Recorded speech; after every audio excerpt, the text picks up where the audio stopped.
Bapak Ibu, saudara-saudari yang dikasihi Tuhan Yesus, ketika kita dipanggil untuk merasul, menjadi evangelizer, nah tetapi kemudian juga kita ingat seorang rasul seperti juga yang dihayati Tuhan Yesus sendiri ketika Tuhan mewartakan Injil disertai tanda-tanda dan kuasa, Tuhan juga seorang pendoa. Ya, dalam Injil begitu banyak dikatakan Yesus berdoa. Subuh-subuh, pagi-pagi buta, lalu kemudian untuk mengambil keputusan-keputusan penting, untuk kemudian memilih para rasul, Yesus berdoa secara khusus. Dan kita pun juga jangan lupa, kalau kita diutus sebagai evangelizer, sebagai rasul-rasul Tuhan, kita juga dipanggil untuk lebih dulu juga menghayati hubungan pribadi dengan Allah melalui doa.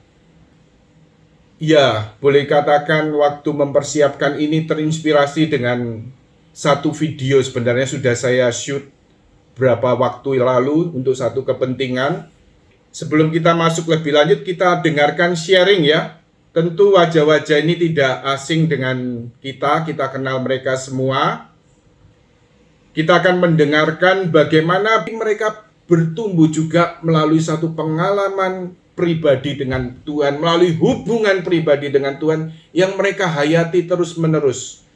Memang ya zaman dulu awal mulanya pembawaan karismatik Katolik ya satu rahmat yang diberikan oleh Tuhan.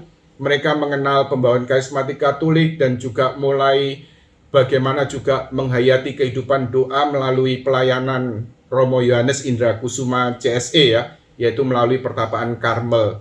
Kita dengarkan sharing mereka bagaimana mereka boleh mengawali perjalanan hidup dalam roh mereka, hidup rohani mereka, dan boleh mengalami pertumbuhan hingga saat ini.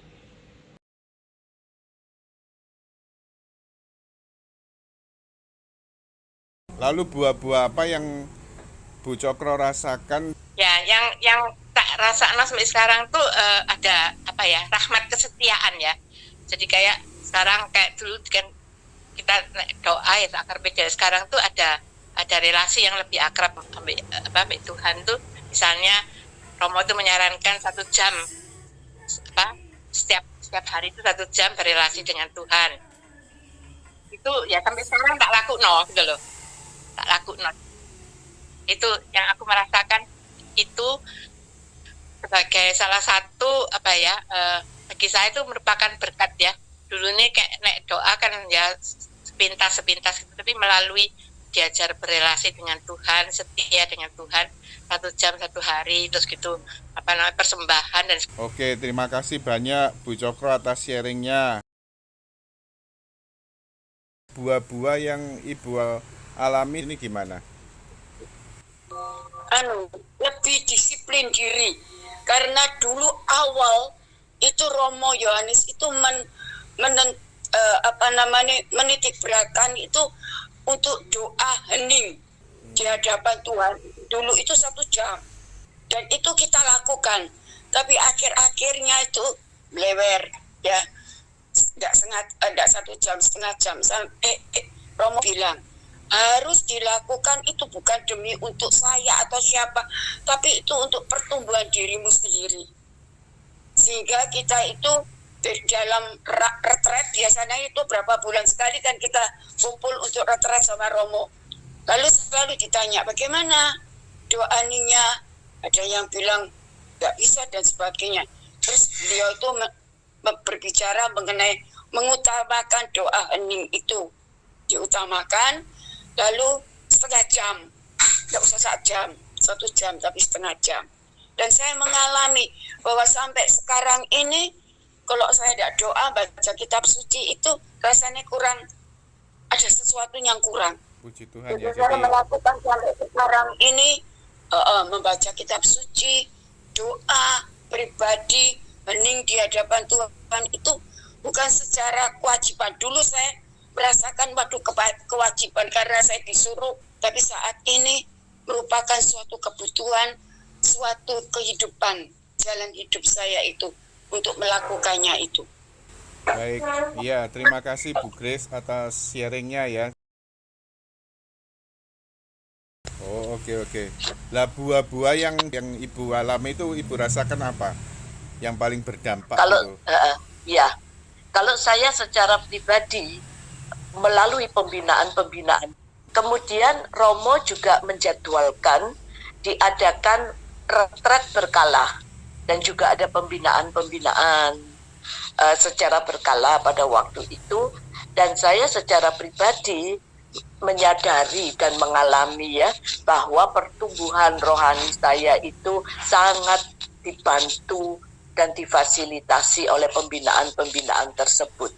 Dan memang spiritualitas yang ditekankan ya pada waktu itu adalah selain pembaruan karismatik ya dengan ciri-ciri ibadatnya, tetapi juga sangat kental spiritualitas Karmel. Jadi belajar tentang Santa Teresia dari kanak-kanak Yesus, belajar tentang Santa Teresia Avila, Santo Yohanes Penginjil. Spiritualitas ini yang sekarang bagi saya itu sangat saya syukuri ya, menjadi dasar juga dalam hidup saya, sehingga mengalami pembaruan ini benar-benar dengan spiritualitas yang sangat mantap ya bagi saya. Itu manfaat untuk saya pribadi. Oke, puji Tuhan ya. Makasih banyak ya Bu Yudi atas sharingnya. Terima kasih. Tuhan memberkati. Baik, kita dengarkan sharing. Tentu wajah-wajah tadi itu cukup familiar ya bagi Anda. Ya. Jadi tetapi kita lihat bahwa bagaimana mereka berkembang, bertumbuh sampai saat ini, dan terus tentunya pertumbuhan tidak pernah berhenti ya. Tetapi itu juga karena kasih dan kerahiman Tuhan, tetapi juga karena ya mereka beliau bertiga ini berusaha selalu menanggapi panggilan Tuhan untuk terus-menerus dari hari ke hari menjalin hubungan pribadi dengan Tuhan, khususnya melalui hidup doa. Baik, sebelum kita masuk lebih lanjut, Bapak Ibu, saudara-saudari yang dikasihi Tuhan, mari kita buka dari Injil Matius. Jadi Injil Matius bab 13 ayat 31 sampai 35. Baik, mari kita baca bersama. Jadi perumpamaan tentang biji sesawi dan ragi. Yesus membentangkan suatu perumpamaan lain lagi kepada mereka, katanya, hal kerajaan surga itu seumpama sebiji sesawi yang diambil dan ditaburkan orang di ladangnya. Memang biji itu yang paling kecil dari segala jenis benih, tetapi apabila sudah tumbuh, sesawi itu lebih besar daripada sayuran yang lain, bahkan menjadi pohon sehingga burung-burung di udara datang bersarang pada cabang-cabangnya. Dan ia menceritakan perumpamaan ini juga kepada mereka. Hal kerajaan surga itu seumpama ragi yang diambil seorang perempuan dan diadukkan ke dalam tepung terigu 3 sukat sampai kamir seluruhnya. Semuanya itu disampaikan Yesus kepada orang banyak dalam perumpamaan, dan tanpa perumpamaan suatu pun tidak disampaikan kepada mereka, supaya genaplah firman yang disampaikan oleh Nabi, aku mau membuka mulutku mengatakan perumpamaan, aku mau mengucapkan hal yang tersembunyi sejak dunia dijadikan. Demikianlah sabda Tuhan. Terpujilah Kristus. Mari kita hening sejenak, kita resapkan sabda Tuhan dalam hati kita. Amin. Baik, sekarang kita lihat bagaimana Tuhan menyatakan dalam Injil Matius 13:31 sampai kemudian 35 ini. Tuhan membandingkan kerajaan Allah seperti sebiji sesawi yang kemudian bertumbuh berkembang menjadi suatu pohon yang besar, yang bahkan menjadi naungan bagi burung-burung dan banyak hal. Ya, lalu kemudian juga seperti ragi yang mengkamirkan seluruh adonan. Ini mau membandingkan sesuatu sebenarnya apa? Sebiji sesawi, ragi, ini seperti iman. Iman yang Tuhan anugerahkan melalui sakramen baptis yang kita terima. yaitu melalui rahmat pengudus. Rahmat pertama yang diberikan Tuhan melalui sakramen baptis. Rahmat yang menjadikan kita anak-anak Allah, yaitu rahmat pengudus yang kita terima dalam sakramen baptis ini.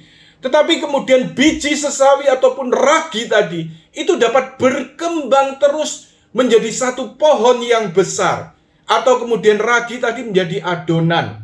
Untuk memahami ragi ini mungkin bagi kita orang Indonesia lebih mudah kalau kita mikir soal tape atau tempe, ya.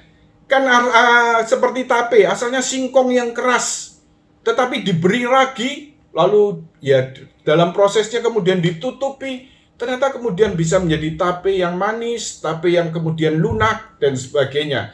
Nah, kerja proses satu pertumbuhan rohani dapat dibandingkan satu proses pertumbuhan biji sesawi sampai menjadi pohon, ataupun ragi tadi menjadi adonan dan menjadi roti atau menjadi tape atau tempe tadi, ya.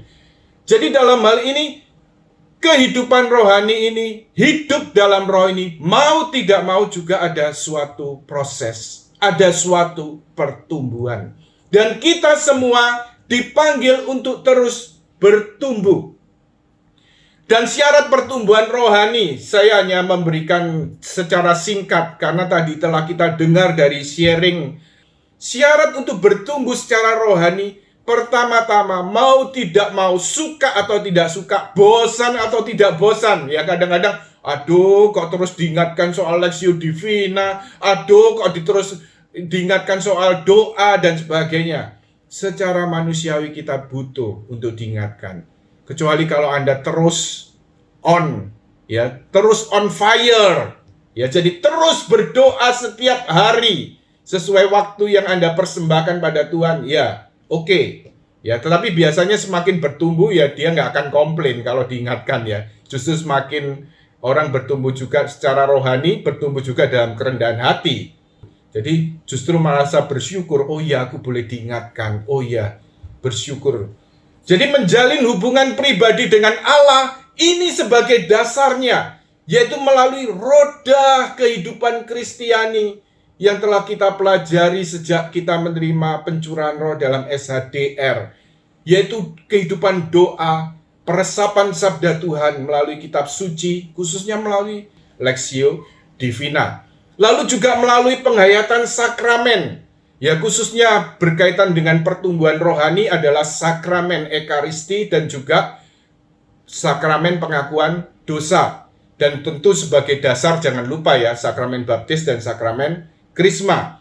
Lalu juga kemudian apa? Pelayanan dan evangelisasi. Ini satu roda yang boleh dikatakan tidak boleh berhenti berputar. Harus terus berputar. Ayo kita buat lingkaran dengan tangan Anda masing-masing.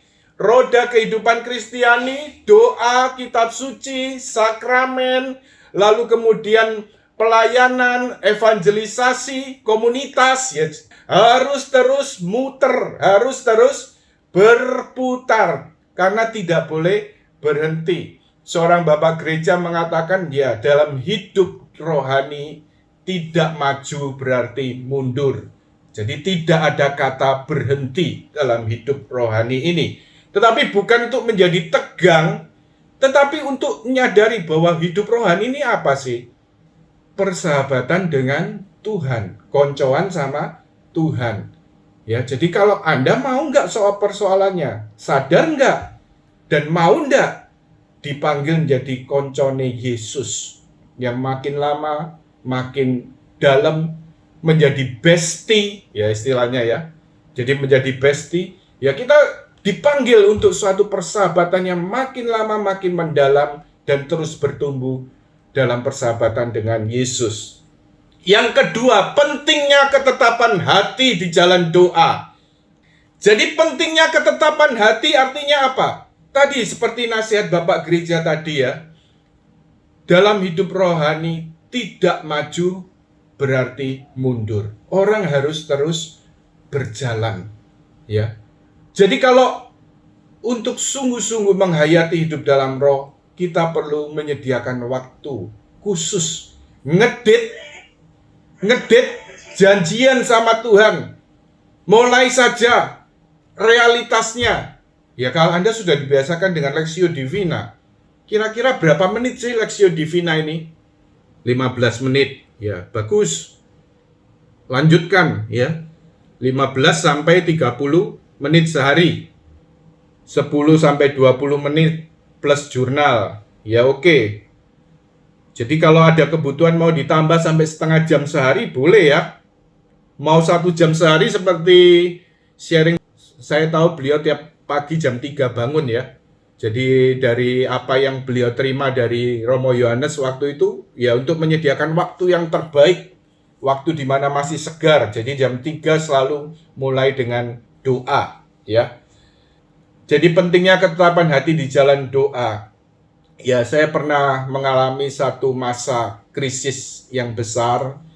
Boleh katakan ya, kalau mau dibandingkan dengan orang di luar ini seperti orang stres begitu ya. Sampai akhirnya saya harus berpindah status hidup begitu ya. Tetapi satu hal yang kemudian saya pegang, saya pernah baca buku riwayat hidup Santa Teresa Avila. Dikatakan dalam buku riwayat hidup Santa Teresa Avila itu, apapun yang kamu alami, entah gelap, entah kering, entah kamu lemah, entah kamu jatuh, kalau kamu sudah melakukan doa batin, jangan pernah berhenti. Karena melalui doa batin itulah, maka kamu akan menemukan obatnya. Jadi kira-kira seperti itu ya, apa yang dinyatakan Santa Teresa Avila. Dan ini kemudian saya ingat, ya satu rahmat Tuhan saya boleh mengingatnya, di tengah situasi krisis, di tengah situasi ya katakan stres tadi, saya tetap berusaha menghayati hidup doa. Ya namanya orang stres, orang krisis sulit ya untuk doa ya, tapi tetap saya berusaha jalani sebisanya. Dan kemudian ya rupanya pertolongan Tuhan itu kemudian saya alami, walau ya harus berganti status hidup, justru melalui pengalaman dalam Ekaristi. Ya, satu ya sederhana, naik sepeda ke gereja, mau misa harian begitu. Lalu saya diingatkan adegan film Passion of the Christ. Jadi waktu Yesus memikul salib dan terjatuh, lalu Bunda Maria mendekati Yesus. Yesus bertemu dengan bundanya di jalan salib. Di situ film itu ada flashback. Ya, anak kecil, kanak-kanak Yesus berlari-lari mau jatuh.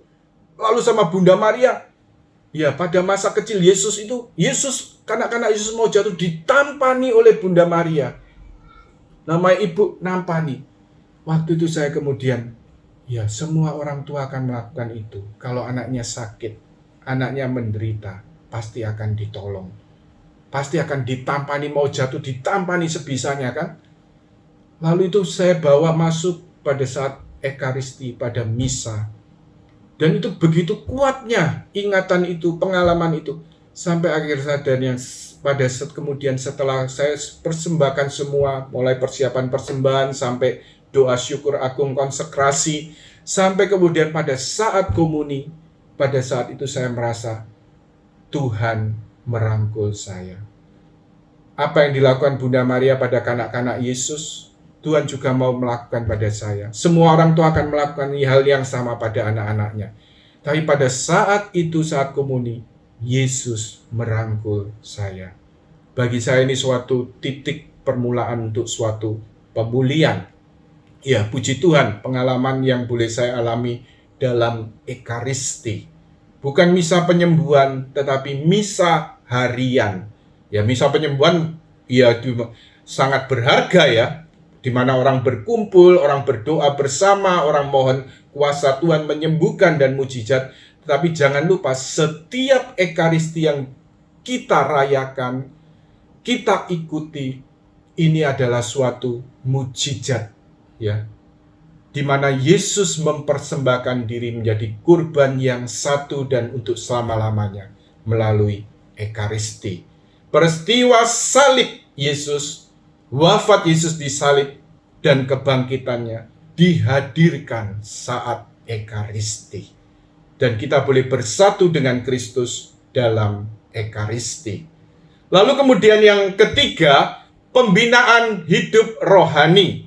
Ya, Jadi kalau kita lihat pembinaan hidup rohani ini, ya kita jangan lupa bahwa ini suatu hal yang penting. Ya ini suatu hal berharga, kita perlu belajar juga dari orang-orang lain, dari pengajaran-pengajaran dalam gereja, supaya membantu kita juga terus bertumbuh. Kemudian kalau kita lihat suatu tujuan ya, tetapi kemudian kalau kita lihat dari apa yang dinyatakan gereja ini, sebenarnya tujuannya ini sangat luhur dan mulia. Adakah yang berani menyatakan ini? Tetapi kalau kita mau belajar dari bapak-bapak gereja, dengan tegas mau diungkapkan ini. Saya pernah membaca buku kecil Hidup dalam Roh, edisi yang paling lama ya, dari tulisan Romo Yohanes ini ya. Tapi di situ pada bagian pengantar buku kecil ini dikatakan Allah menjadi manusia supaya manusia menjadi Allah. Ya. Tentunya maksudnya menjadi Allah tadi karena partisipasi dalam keputraan Tuhan kita Yesus Kristus. Dan ini memang kemudian dinyatakan dalam katekismus. Saya sertakan apa yang diungkapkan Santo Athanasius ini dalam bahasa Inggrisnya. Coba Anda yang paham bahasa Inggris dengan baik Anda bisa terjemahkan ya. Kalau mau dicat bagian bawah itu Anda mau terjemahkan silakan ya. Tapi kita lihat ini terjemahan yang dari katekismus. Ya. Mari kita baca bersama dari Katekismus Gereja Katolik 460 ya. Kita baca bersama-sama. Sabda menjadi manusia supaya kita mengambil bagian dalam kodrat ilahi. Diambil dari surat Santo Petrus yang kedua bab 1 ayat 4. Untuk itulah sabda Allah menjadi manusia dan anak Allah menjadi anak manusia, supaya manusia menerima sabda dalam dirinya dan sebagai anak angkat menjadi anak Allah. Ini dari seorang bapak gereja, kutipan dari Santo Irenaeus. Lalu dikatakan Santo Athanasius yang dikutip dalam katekismus ini, sabda Allah menjadi manusia supaya kita diilahikan. Ini terjemahan katekismus ya, dari yang katekismus bahasa Inggris tadi di bawahnya ya. Lalu dikatakan Santo Thomas Aquinas, karena putra Allah yang tunggal hendak memberi kita bagian dalam kealahannya, ia menerima kodrat kita menjadi manusia supaya mengilahikan manusia. For the Son of God become man so that we might become God. Kira-kira mau diterjemahkan bagaimana ini? Ada yang bisa menerjemahkan bahasa Inggrisnya? Kalau di katekismus sabda Allah menjadi manusia supaya kita diilahikan. Tapi saya pernah baca buku kecil tadi Hidup dalam Roh edisi yang lama, dalam pengantar dikatakan Allah menjadi manusia supaya manusia menjadi Allah. Ya. Karena putra Allah menjadi manusia, maka ya memungkinkan kita menjadi Allah. Ini adalah rahmat dari sakramen pembaptisan yang kita terima, di mana kita dijadikan anak Allah. Oleh rahmat pengudus, kita dijadikan anak-anak Allah. Ini bukan main-main, dan ini panggilan kita. Bahkan sejak awal mula Allah menciptakan manusia Tritunggal Maha Kudus, dalam kitab Kejadian mengatakan, baiklah kita menjadikan mereka menurut gambar dan rupa kita. Atau dikatakan dalam pengajaran-pengajaran lalu, Anda coba ingat, imago Dei, ya, menjadi serupa dengan Allah. Memang kita dipanggil untuk menjadi serupa dengan Allah, bukan menjadi sama ya. Jadi ingat beda kata sama dengan serupa. Kita tidak menjadi sama dengan Allah, tetapi kita dipanggil menjadi serupa dengan Allah, yaitu dalam gambaran yang paling sempurna dan tak terbatas, yaitu dalam diri Tuhan kita, Yesus Kristus. Putra Allah menjadi manusia supaya kita diilahikan, supaya kita diangkat, ya, untuk juga menjadi putra-putri Allah, menjadi anak-anak Allah, menjadi serupa dengan Allah. Inilah goal, inilah tujuan, inilah kerinduan. Persoalannya, apakah orang-orang Kristiani sungguh-sungguh sadar akan panggilan ini? Seorang bapak gereja, Santo Irenaeus, ini saya ingat ya. Hai orang-orang Kristen, kamu adalah anak-anak Allah. Kamu adalah putra-putri raja. Tetapi mengapa kamu lebih suka hidup seperti pengemis? Hai orang-orang Kristen, kamu adalah putra-putri raja. Kamu adalah anak-anak Allah. Ya, jadi seperti pangeran-pangeran gitu ya, seperti putri-putri raja. Tetapi mengapa kamu lebih suka hidup seperti pengemis? Karena apa? Kita tidak sadar akan panggilan ini.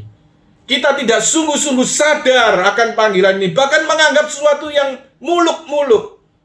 Apakah ada kerinduan dalam diri kita? Kita diajar untuk menjadi suatu cita-cita rohani serupa dengan Kristus. Suatu panggilan untuk terus-menerus, boleh dikatakan dalam satu proses, terus-menerus menjadi serupa dengan Kristus. Dan kalau kita berbicara tentang pertumbuhan rohani, kita lihat ya, gerak pertumbuhan rohani itu seperti apa. Nah, kita lihat di sini. Jadi dalam hal ini kalau kita berbicara tentang gerak atau arah dari pertumbuhan rohani, kalau goalnya jelas ya, dipanggil serupa dengan Kristus. Atau kemudian kalau kita lihat pada kesempatan lalu dalam pengajaran-pengajaran sebelumnya, yaitu tujuan hidup rohani atau tujuan hidup doa, mengenal Allah, mengasihi Allah, dan bersatu dengan Allah. Jadi kemudian kalau kita lihat gerak pertumbuhan rohani, ini ditandai oleh dua hal. Yang pertama adalah kemajuan atau perkembangan dalam persatuan dengan Allah. Yang kedua, perkembangan cinta kasih. Kasih Allah kepada jiwa dan kasih jiwa kepada Allah. Tentunya juga berkaitan dengan buah-buah dari kasih kepada Allah. Tentu juga tidak lepas dari kasih kepada sesama juga. Ya. Jadi dalam hal ini, ya, saat gerakan atau gerak dari pertumbuhan rohani, yang pertama kita lihat ini arahnya apa? Untuk boleh terus-menerus semakin bersatu dengan Allah. Kalau saya mau membandingkan secara sederhana ya, coba Anda periksa, Anda sedikit memori, Anda nostalgia, gimana Anda mulai ya kenal dengan mantan pacar Anda yang sekarang menjadi suami atau istri Anda. Gimana prosesnya? Ada satu proses nggak di sana? Dengan mantan pacar Anda ya, dari mantan pacar yang kemudian jadi suami atau istri Anda sekarang. Bagaimana proses Anda? Ya, mulai dengan apa zaman dulu itu? Mungkin dengan kenalan, ya, atau dikenalkan, ya, atau mungkin ketemu di suatu tempat. Lalu kemudian ya mulai ngobrol-ngobrol, kok cocok. Zaman dulu nggak ada HP atau WA. Lalu mungkin dengan tulis-menulis surat, atau kemudian dengan apel, dan sebagainya. Ya dari mungkin ya juga ada mulai dengan ya setelah kenal lalu mulai koncoan, persahabatan. Ya sampai akhirnya makin serius, pacaran, pertunangan, sampai akhirnya pernikahan. Hal yang sama juga diangkat oleh para pujangga gereja, yaitu Santa Teresa Avila, juga Santo Yohanes Salib, menggambarkan hubungan dengan Allah ini. Mulai dengan persahabatan dengan Allah. Yaitu mulai apa tadi? Roda kehidupan Kristiani. Hidup doa, kitab suci, penghayatan sakramen, komunitas dan persekutuan, pelayanan dan evangelisasi. Saya katakan pelayanan ini juga arti luas loh ya. Tidak semua orang misalnya harus melayani seperti tadi, yang silakan dipanggil untuk mengajar, mewartakan, ya silakan kalau Tuhan menghendaki.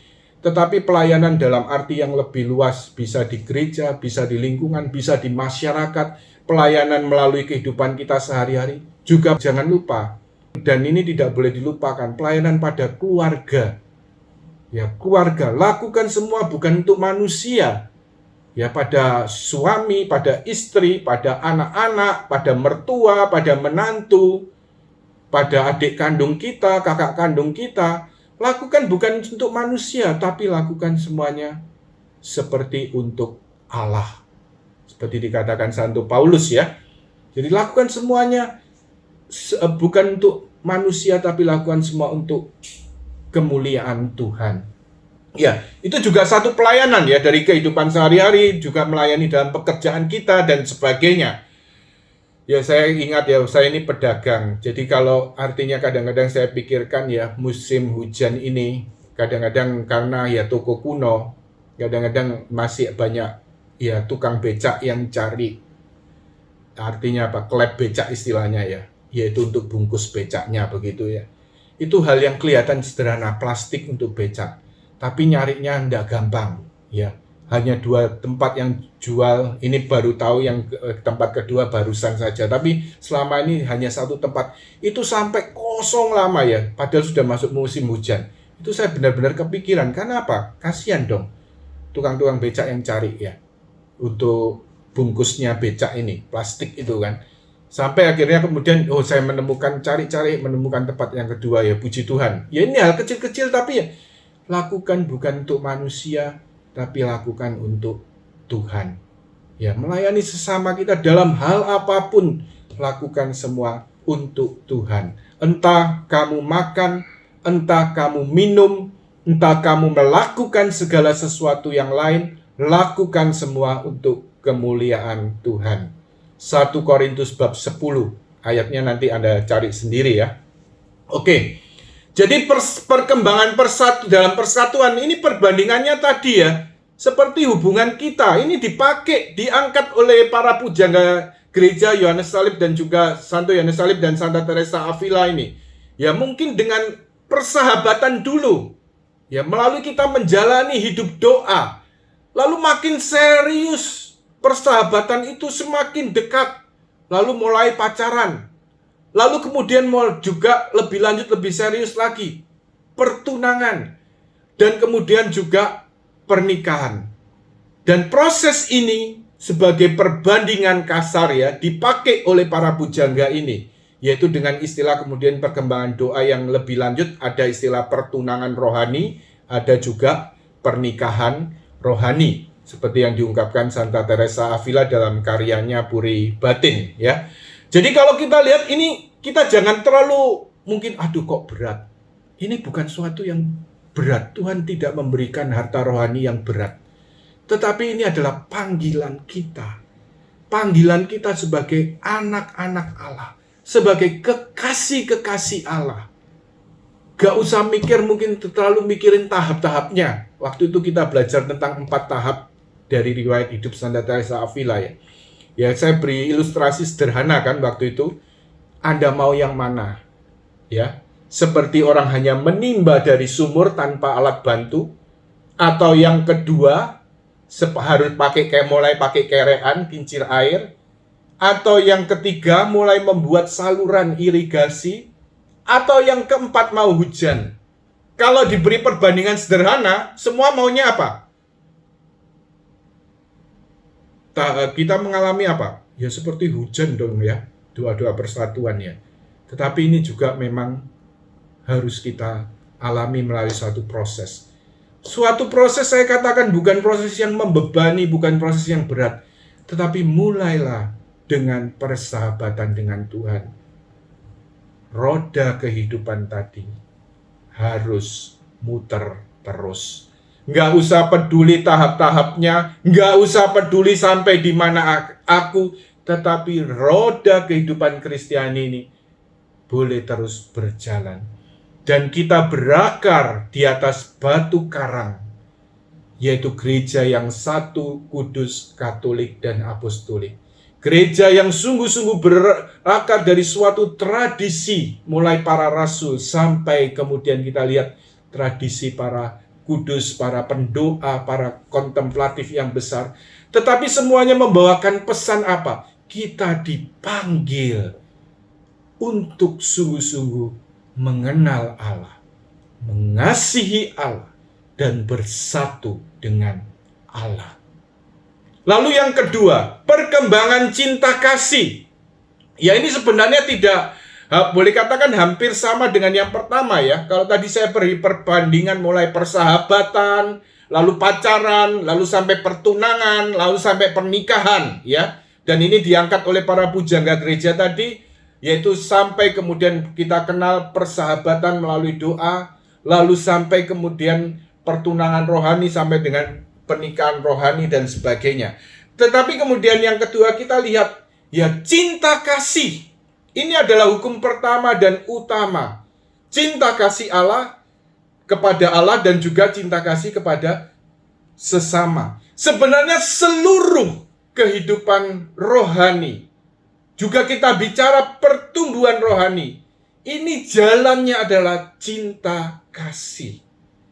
Tujuannya juga artinya apa? Cinta kasih juga, yaitu kesempurnaan dalam cinta kasih. Kasih adalah kebajikan yang merupakan jalan tetapi sekaligus tujuan. Dan kalau kita lihat gerak pertumbuhan rohani, ini juga ditandai dengan perkembangan cinta kasih. Orang nggak mungkin mengatakan, waduh, aku ini orang yang penuh Roh Kudus. Aku bisa melayani secara spektakuler. Apakah dia sungguh-sungguh kudus walaupun merasa penuh Roh Kudus? Belum tentu. Ya, kekudusan tidak dihitung dari banyaknya pelayanan, kekudusan tidak dihitung dari banyaknya karunia-karunia. Ya, tapi kita harus tetap terbuka ya untuk semua yang dikehendaki Tuhan ya. Tetapi kekudusan diukur dan dinilai berdasarkan cinta kasih. Kasih kepada Allah, kasih kepada sesama. Saya ingat satu kisah dalam riwayat hidup Santo Yohanes Salib. Dan kisah ini mungkin bisa terjadi dalam hidup kita sehari-hari ya. Cuma bagaimana kita menghayati. Santo Yohanes Salib pada masa ketika beliau sudah sakit-sakitan, artinya ya sudah pensiun, tidak pelayanan secara aktif ya.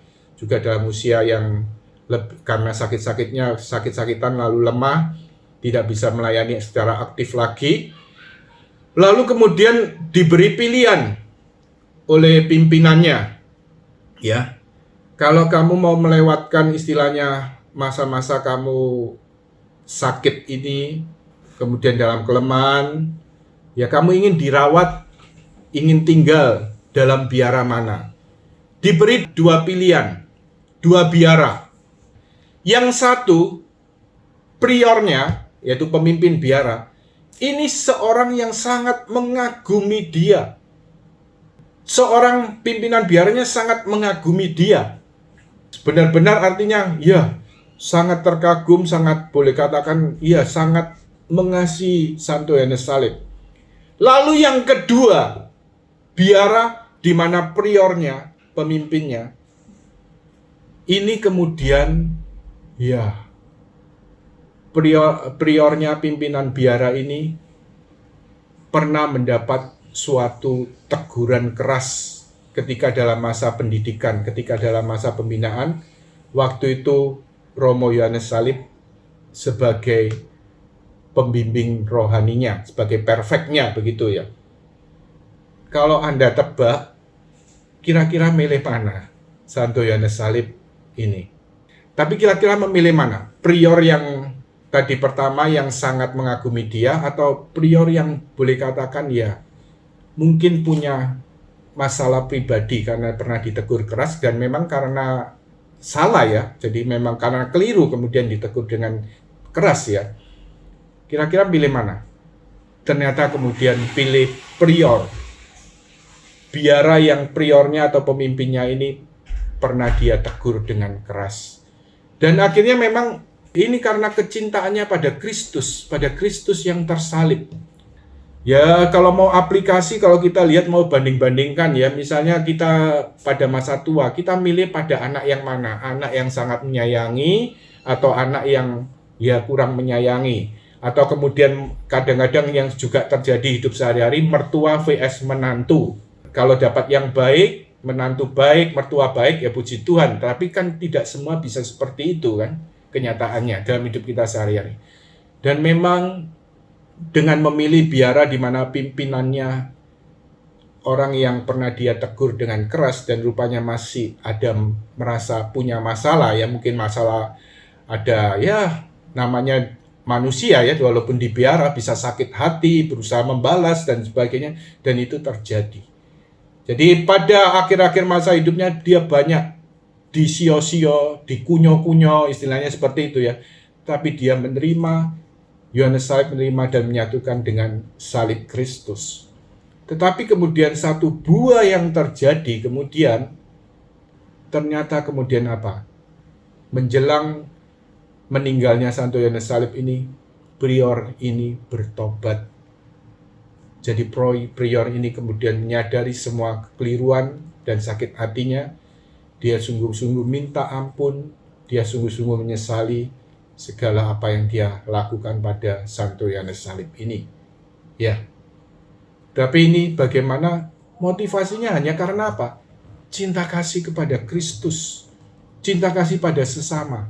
Ya kalau secara manusiawi ingin menyenangkan egoisme, menyenangkan ego, ya pasti milih, waduh yang paling mengagumi aku dong.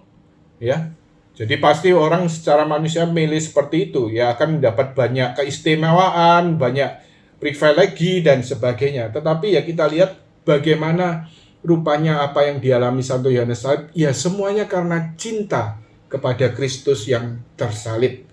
Ya pada kenyataannya hidup kita sehari-hari juga bisa mengalami hal-hal ini. Kita mengalami hal-hal yang tidak enak. Kita mungkin ditempatkan keluarga, ternyata keluarga yang mungkin bisa bermasalah.